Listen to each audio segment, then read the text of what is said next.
Hi, I'm John Hind, author of the Divorce Manual, introducing my 8 tips to managing strong emotions when you get divorced. In this video, I give you 8 tips to help you manage the strong emotions you may be feeling when you separate and divorce, so that you feel more able to focus on the things that you need to sort out for yourselves and your children. These 8 tips have worked for hundreds of my clients over 25 years of working as a solicitor, as a mediator, and a divorce coach. Now, if your separation has come as a surprise, you may be feeling numb, angry, shocked, and possibly bewildered.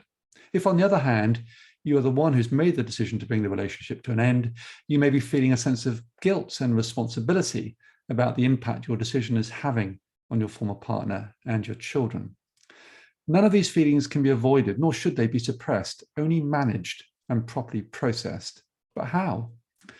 Far too often, early in the separation, I see couples eager to go to court, hoping to get some justice, only to find that the more they invest in the conflict and the longer it goes on for, court proceedings can take 1 to 2 years to conclude.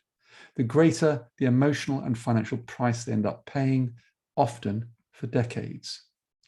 Anger can be like drinking poison and expecting someone else to suffer. If you're feeling angry and hurt, please take a moment to reflect on whether you want these emotions to drive your decisions and define your actions, or whether you would prefer to make decisions which are right for you and your family in the long term, despite how difficult the circumstances you face at the moment. This takes courage and commitment. My hope for you is that by understanding a little more about these emotions, their impact on you, and by getting the right professional support at the right time from divorce coaches and mediators, you'll find a way of managing them. This way, you're more likely to make the right decisions, and hopefully, when you look back, you can feel proud at a very difficult time of your life, you did the right thing for yourselves and your children.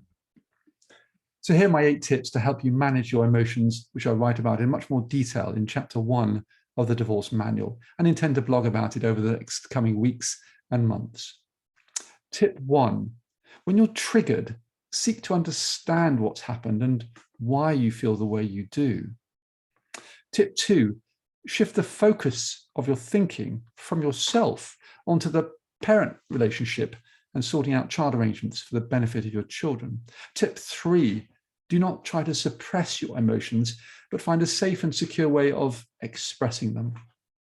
Tip 4, be open to accepting and acknowledging some responsibility, not fault or blame, for your part in the separation. And tip 5, do not try to manage alone with these emotions, seek support. Tip 6, beware who you confide in and their motives. Tip 7, focus on the future and what you want for the future for yourselves and your children. And tip 8, take your time. If you're able to do these things, working with a mediator and perhaps a divorce coach and cooperating with your former partner in a positive and constructive way, despite how you may be feeling, I'm very hopeful for you. Please don't forget that I wrote much more about this in chapter 1 of the Divorce Manual, about how to manage these kinds of emotions and communicate in a way that will enable you and your former partner to work together during the divorce and separation process when you need to, which is especially important now with the new no fault divorce process. Thanks very much for watching.